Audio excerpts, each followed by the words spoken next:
സംസ്ഥാനത്ത് higher secondary vocational higher secondary പരീക്ഷാ ഫലം പ്രഖ്യാപിച്ചു. ഹയർ സെക്കൻഡറിക്ക് 77.81% വിജയം.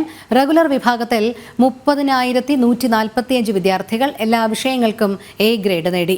41 വിദ്യാർത്ഥികൾ മുഴുവൻ മാർക്കും കരസ്ഥമാക്കി. സംസ്ഥാനത്ത് റെഗുലർ വിഭാഗത്തിൽ ഹയർ സെക്കൻഡറി പരീക്ഷ എഴുതിയ 3,70,642 വിദ്യാർത്ഥികളിൽ 2,88,394 വിദ്യാർത്ഥികൾ ഉപരിപഠനത്തിന് യോഗ്യത നേടി.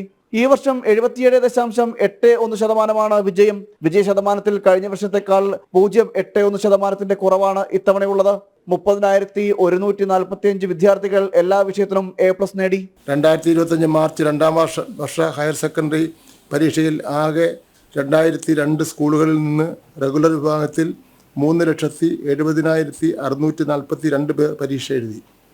പരീക്ഷയിൽ 2,88,394 പേർ ഉപരിപഠനത്തിന് യോഗ്യത നേടി. വിജയം 77.81%. മുൻവർഷം ഇത് 78.69%. ആകെ പരീക്ഷ എഴുതിയവരിൽ 41 വിദ്യാർത്ഥികളാണ് മുഴുവൻ മാർക്കും കരസ്ഥമാക്കിയത്.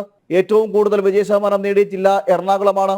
83.09%. കുറവ് കാസർഗോഡ് 71.09%. ടെക്നിക്കൽ സ്കൂൾ വിഭാഗത്തിൽ 1,481 പേർ പരീക്ഷ എഴുതിയതിൽ 1,048 പേർ ഉപരിപഠനത്തിന് യോഗ്യത നേടി.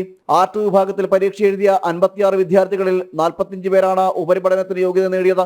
ജൂൺ 23 മുതൽ 27 വരെ വിദ്യാർത്ഥികൾക്ക് സേ പരീക്ഷ നടക്കും. പരീക്ഷാ ഫലം സർക്കാർ ഹയർ സെക്കൻഡറി വെബ്സൈറ്റുകളിൽ ലഭ്യമാണ്.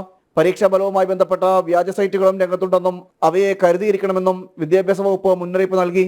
പക്ഷേ ഇപ്പോൾ kbp.org എന്ന പേരിൽ വ്യാജ വെബ്സൈറ്റ് പ്രവർത്തിക്കുന്നുണ്ട്. ഇതിൻ്റെ പ്രധാന ഉദ്ദേശം എന്ന് പറയുന്നത് ഈ വെബ്സൈറ്റിൽ നിന്ന് സർട്ടിഫിക്കറ്റുകൾ ഡൗൺലോഡ് ചെയ്യാനുള്ള സൗകര്യം കൂടി അവർ കൊടുത്തിട്ടുണ്ട്. ഇങ്ങനെ വ്യാജ സർട്ടിഫിക്കറ്റുമായിട്ട് പല കുട്ടികളും അതിൽ തെറ്റിദ്ധരിപ്പിക്കപ്പെട്ട് അവരുടെ സർട്ടിഫിക്കറ്റുമായിട്ട് നടക്കുകയും ആ മാർക്കിലുള്ള വ്യത്യാസം കാരണം വീണ്ടും പരാതികളുമായിട്ട് പലപ്പോഴും വരികയും ചെയ്യുന്നതായിട്ട് ശ്രദ്ധയിൽ വന്നിട്ടുണ്ട്. ജനം, തിരുവനന്തപുരം.